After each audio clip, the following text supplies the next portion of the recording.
오늘의 헤드라인입니다. 경기도 안성의 한우 농가에서 또 구제역 확정 판정이 나왔습니다.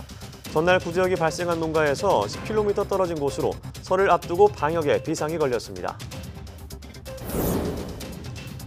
설 연휴를 앞두고 홍역이나 독감 등 감염병 확산 우려가 커지고 있어 보건당국이 주의를 당부했습니다. 특히 해외 여행객들은 예방접종을 한 뒤 출국하고 현지에서는 개인 위생 수칙을 철저히 지켜야 합니다. 심박수와 걸음수 등을 측정해 건강관리에 도움을 주는 스마트밴드의 성능이 제각각인 것으로 드러났습니다. 시중 판매 제품의 절반 정도가 칼로리 소모량의 측정 정확도가 크게 떨어져 오차가 20%를 넘었습니다.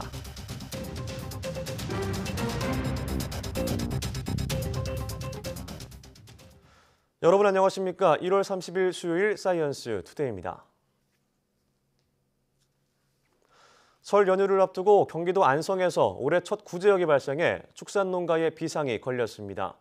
이런 가운데 10km 떨어진 인근 마을에서도 구제역 감염이 확인돼 확산 우려가 커지고 있습니다. 천상규 기자의 보도입니다. 구제역이 발생한 경기도 안성의 축산농가입니다.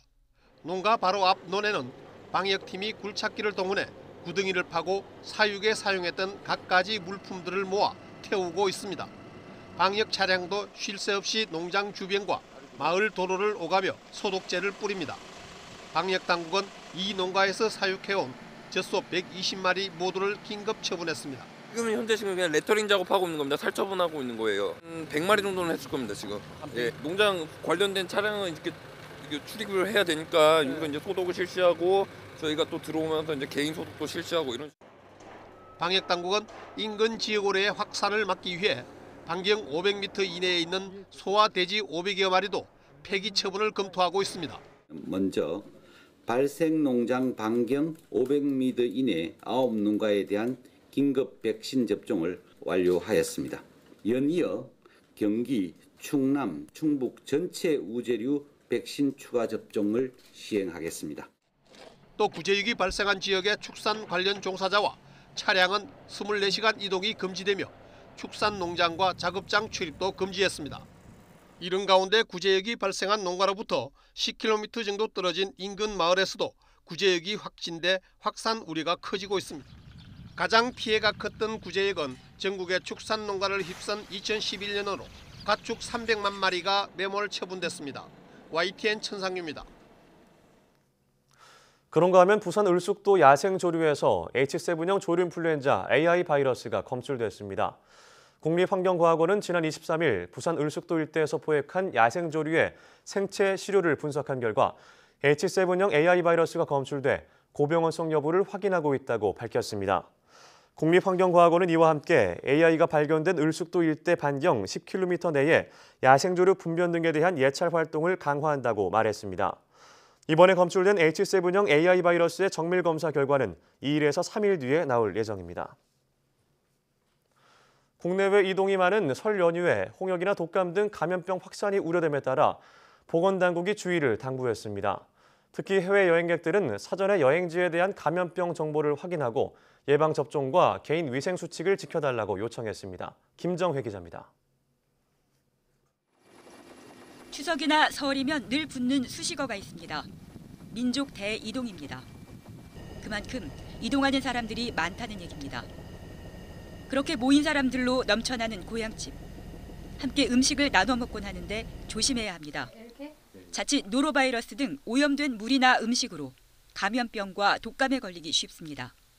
노로바이러스 감염증은 대표적인 겨울철 식중독 감염병입니다. 작년 11월 중순부터 현재까지 계속 발생이 증가하고 있는 상황입니다. 독감은 국내에선 지난달 말 정점을 찍고 감소 추세에 있는데 아직 방심은 이릅니다. 해외도 안심할 수 없습니다. 현재 북반구 대부분 국가에선 독감 기세가 맹렬하고 동남아나 유럽 지역은 홍역이 복병입니다. 보건당국은 독감의 경우 예방접종을 한 뒤 이동할 것과 현지에선 손 씻기, 기침 예절 준수 등 개인 위생 수칙을 철저히 지켜달라고 당부했습니다. 홍역도 마찬가지입니다. 20에서 30대의 성인들은 과거에 홍역을 앓거나 2회 이상 접종하지 않는 등 면역의 증거가 없는 경우에는 최소한 한 번 이상은 접종을 하고 출국할 것을 권고드립니다.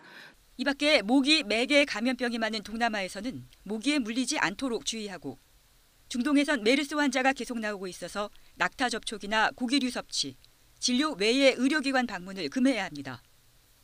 국내외 감염병, 요약하면 두 가지입니다. 어디로 가건 예방접종과 개인 위생수칙을 지키는 겁니다. 돌아와서 의심 증상이 생기면 질병관리본부 콜센터로 연락해 상담을 받고 의료기관을 방문할 때는 꼭 마스크를 써야 한다는 것도 잊지 않는 게 좋습니다. YTN 김정혜입니다. 지난해 2월 4일 연명의료결정법이 시행된 뒤 1년 동안 연명의료를 유보하거나 중단한 사람이 3만 5천 명을 넘어선 것으로 나타났습니다. 보건복지부와 국가생명윤리정책원은 연명의료결정법 시행 이후부터 지난 28일까지 3만 5천여 명이 연명의료를 유보하거나 중단했다고 밝혔습니다. 연명의료는 치료 효과 없이 환자의 생명만을 연장하기 위한 의료행위로 심폐소생술, 인공호흡기, 혈액투석, 항암제 투여 등 4가지를 말합니다. 환자 가족 2명 이상의 일치된 진술이나 환자 가족 전원의 합의로 연명의료를 중단한 경우가 전체의 67.7%를 차지했습니다. 연명의료 계획서를 써서 연명의료를 중단한 환자는 31.5%였고 미리 사전 연명의료 의향서를 작성해뒀다가 연명의료를 중단한 환자는 0.8%에 그쳤습니다. 손목시계처럼 생긴 스마트밴드는 걸음수 등을 측정해줘서 건강에 관심 있는 분들이 많이 찾는 제품인데요. 그러나 시중 제품 절반꼴로 열량, 소모량 측정 오차가 20%를 넘고 가격도 천차만별이어서 잘 따져보고 골라야 할 것 같습니다. 신윤정 기자가 보도합니다. 웨어러블 디바이스의 하나인 스마트밴드. 스마트폰과 연동돼 문자와 전화 수신 알림이 가능하고 손목에 차고 있으면 심박수와 걸음수 등을 측정해줘 건강관리에도 도움이 될 수 있습니다. 피트니스 관련된 헬스라든지 많이들 쓰시기 때문에 그분들이 이제 젊으신 층도 물론이고 좀 나이 드신 분도 많이 찾으시는 제품인 것 같아요. 가격은 3만 원대부터 17만 원대까지 다양한데 꼭 비싸다고 주요 성능이 뛰어난 건 아니었습니다. 한국소비자원이 소비자들이 많이 쓰는 6개 제품을 조사한 결과 열량 소모량 측정 정확도가 오차 범위 10% 이내인 제품은 없었습니다.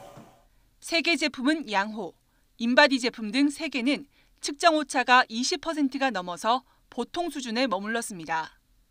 운동거리 측정 정확도는 중국의 저가 브랜드인 샤오미 제품이 가장 떨어졌습니다. 전체 측정 정확도만 보면 5만 원대 코아 코리아와 16만 원대 삼성전자 제품이 비슷하게 좋은 평가를 받았습니다. 저렴한 제품의 경우 기본적으로 맨손 운동이라든지 달리기, 러닝머신들에 좀 특화가 되어 있고요. 고가의 제품 같은 경우는 GPS 내장 또는 와이파이 내장, 그리고 수영이 가능하다거나 각종 영법 분석이 가능했고요. 배터리 완전 충전 뒤 사용 가능 시간은 2.3일에서 12.7일로 차이가 났는데 화면 크기와 탑재된 기능 차이 때문이라고 소비자원은 설명했습니다. 이에 따라 제품을 선택할 때는 사용 목적과 생활 패턴을 고려하고 가지고 있는 스마트 기기와 호환이 되는지를 확인하라고 조언했습니다. YTN 신윤정입니다.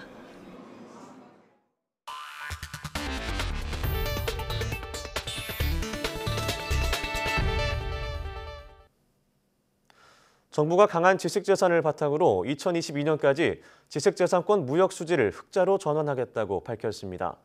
특허청은 2019년 업무 계획을 통해 지식재산 시장의 활성화와 경쟁력 강화 방안을 발표했습니다.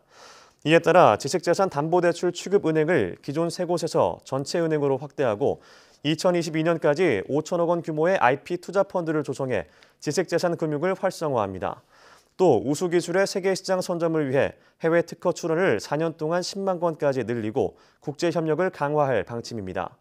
이와 함께 지식재산이 시장에서 제대로 가치를 인정받을 수 있도록 오는 7월부터는 특허와 영업비밀 침해에 대한 징벌적 손해배상 제도를 시행할 계획입니다. 박원주 특허청장은 올해를 지식재산 시장에 꽃을 피우는 첫 해로 삼아 지식재산 강국으로서의 경쟁력을 다지겠다고 밝혔습니다. 뇌전증, 즉 간질 치료를 위해 뇌 일부를 절제해도 정상 기억력을 오랫동안 유지할 수 있는 신경학적 원리를 국내 연구진이 찾아냈습니다.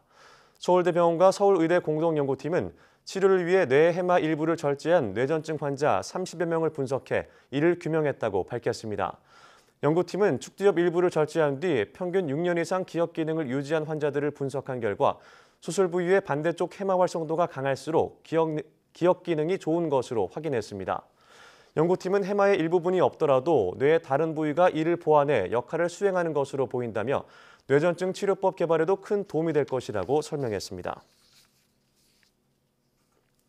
미국 중북부와 오데오 연안에 체감온도 영하 40도씨의 기록적인 북극 한파가 몰아칠 것으로 예보됐다고 미 CBS 방송이 보도했습니다. 맨 피부가 5분간 노출돼도 심각한 동상을 입는 정도의 기록적인 한파 영향권에 직접 드는 인구는 약 1,000만 명에 이를 것으로 보입니다. 오데호 주변인 미시간, 위스콘신, 일리노이주 일대는 최저기온이 영하 25도까지 떨어질 것으로 기상청은 예보했습니다. 이번 한파의 원인은 북극 주변을 강하게 회전하는 소용돌이 바람 때문인 것으로 분석됐습니다. 이 바람은 보통 제트기류의 영향으로 북극 주변에 갇힌 채로 회전하지만 지구온난화 등 여러 이유로 제트기류가 약해지면서 남하했습니다. 보기 드문 야생 시베리아 새끼 호랑이들이 극적으로 카메라에 포착돼 화제입니다. 러시아 극동 연해주에 있는 표범의 땅 국립공원 측은 최근 공원 안에 설치된 관찰 카메라에 잡힌 새끼 호랑이 4마리의 모습을 페이스북에 공개했습니다. 새끼 호랑이 4마리는 어미가 먹잇감을 잡으러 은신처인 굴을 떠난 사이 언덕 위로 올라와 함께 뛰놀았습니다. 새끼 호랑이들은 지루할 땐 힘겨루기를 하고 졸릴 땐 서로 온기를 나누면서 낮잠을 잤습니다.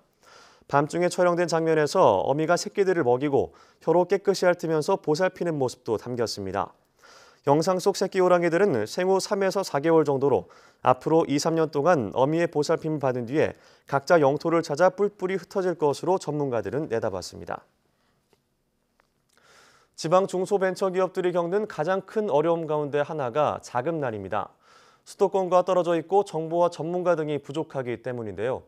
지방기업을 위해 벤처캐피털과 금융권, 지방자치단체가 머리를 맞댔습니다. 이정우 기자입니다.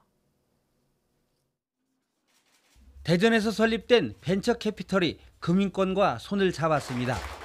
지역기업의 성장 과정에서 필요한 투자와 융자 등 복합자금 지원을 한 차원 강화하기 위해서입니다. 먼저 지역 내 성장 발전 가능한 스타트업, 성장 단계 중소벤처기업 등을 발굴하고 긴밀한 협조 체계를 구축하게 됩니다.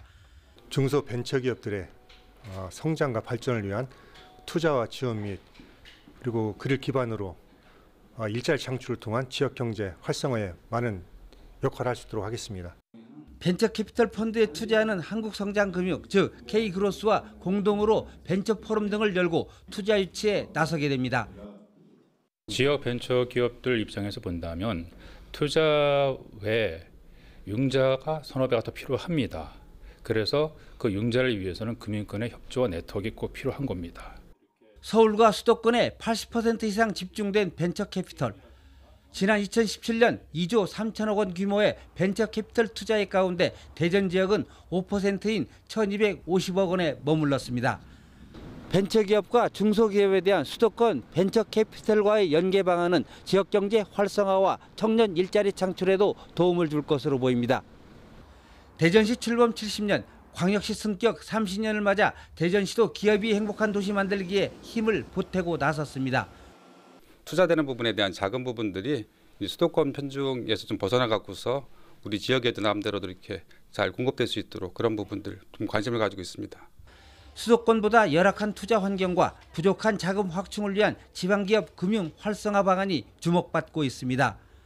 YTN 이정우입니다.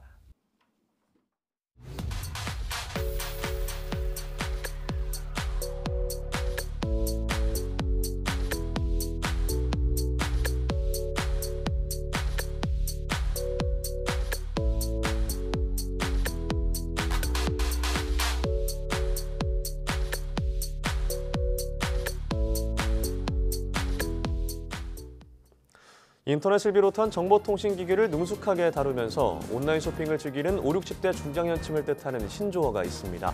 바로 실버서퍼인데요. 넉넉한 경제력까지 갖춘 실버서퍼 세대가 놓쳐서는 안 될 고객층으로 주목받고 있습니다.